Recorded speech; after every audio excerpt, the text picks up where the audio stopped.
Hello friends, welcome back to let's snap exams. आज की video में हम लेकर आए हैं आपके लिए प्रशासनिक भारतीय जो विशेषताएं हैं उनसे संबंधित ऑब्जेक्टिव क्वेश्चंस। अगर आपकी तैयारी सही चल रही है तो आप इसमें कितने क्वेश्चन सही करोगे वो आप कमेंट में ज़रूर बताना। तो चलिए शुरू करते हैं। पहला प्रश्न है, भारत का संविधान किस प्रकार की सरकार व्यवस्था करता है? तो इसके ऑप्शन है अध्यक्षीय, संसदीय, एकात्मक या संघीय।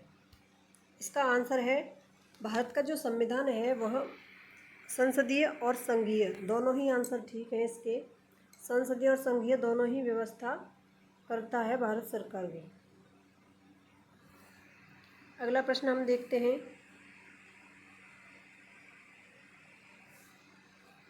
भारत में कितने सरकार के स्तर हैं? भारत में जो सरकार के स्तर हैं वो कितने हैं? तो पहला है 2, 3, 4 या 5। तो इसका उत्तर जो है वो है 3।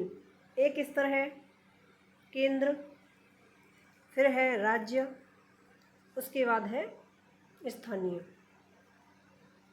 3 स्तर हैं इसके। आगे हम देखते हैं, भारत के संविधान में किस अनुच्छेद के तहत राज्यपाल की नियुक्ति का प्रावधान किया गया है? तो इस क्वेश्चन का जवाब आप कमेंट में बताइए, जल्दी जल्दी बताइए। पहला है अनुच्छेद 153, दूसरा है अनुच्छेद 155, तीसरा है अनुच्छेद 157 और चौथा है अनुच्छेद 159। तो इसका जो सही आंसर है वो है अनुच्छेद 155। आगे देखते हैं, भारत में जिला प्रशासन का प्रमुख कौन होता है? तो भारत में जिला प्रशासन का प्रमुख, जिला प्रशासन की बात करें तो जिला में जिला मजिस्ट्रेट इसका प्रमुख होता है। आंसर मैंने बता दिया। चलिए अगला क्वेश्चन देखते हैं, भारत में पंचायती राज व्यवस्था का मुख्य उद्देश्य क्या है?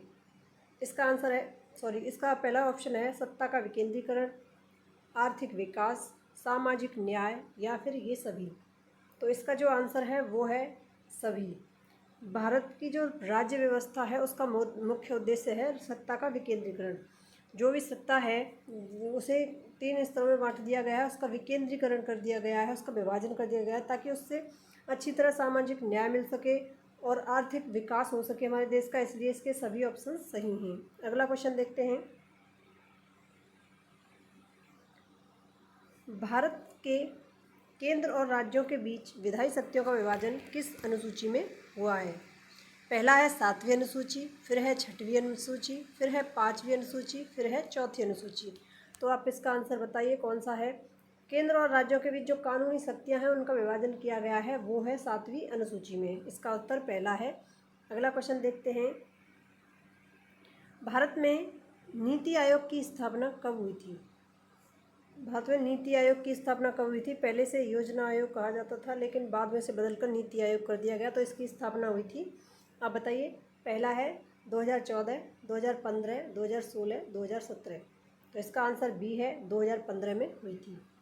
अगला क्वेश्चन देखते हैं, भारत के प्रशासन में अखिल भारतीय सेवाओं की क्या भूमिका है? अखिल भारतीय सेवाएं जो कि IAS, IPS, NIFS जो सेवाएं होती हैं उनका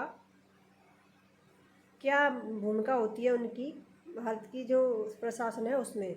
तो पहला है केंद्र और राज्य के बीच समन्वय स्थापित करते हैं, अच्छा संबंध बनाते हैं। दूसरा है नीति निर्माण करते हैं। तीसरा है प्रशासनिक सुधार करते हैं और चौथा है डी। तो इसका आंसर आप बताइए। इसका आंसर चौथा सही है क्योंकि जो अखिल भारतीय सेवाएं हैं वह ये तीनों ही काम करती हैं। केंद्र राज्य के बीच अच्छा संबंध स्थापित करती हैं, नीतियों का निर्माण करती हैं, जो नई नई पॉलिसीज सरकार देती हैं वो, और प्रशासनिक सुधार भी करती हैं। तो अगला क्वेश्चन देखते हैं, भारत में लोकपाल की नियुक्ति किसके द्वारा की जाती है? तो राष्ट्रपति, प्रधानमंत्री, लोकसभा अध्यक्ष या उच्चतम न्यायालय। बताओ किसके द्वारा की जाती है? इसका आंसर है राष्ट्रपति के द्वारा लोकपाल की नियुक्ति करी जाती है। आगे का क्वेश्चन देखते हैं, भारत में प्रशासनिक सुधार के लिए कौन सा आयोग महत्वपूर्ण है? तो प्रशासनिक सुधार के लिए कौन सा आयोग महत्वपूर्ण है? साहा आयोग, प्रशासनिक सुधार आयोग, KV थपलियाल आयोग और PC जोशी आयोग। तो इसका आंसर बी सही है। प्रशासनिक सुधार के लिए प्रशासनिक सुधार आयोग महत्वपूर्ण है। आपने इन 10 क्वेश्चंस में से कितने क्वेश्चंस ईमानदारी से सही किए हैं वो कमेंट में ज़रूर बताना, और अगर आप इस तरह के क्वेश्चंस चाहते हैं तो कमेंट में ज़रूर बताना। Thank you.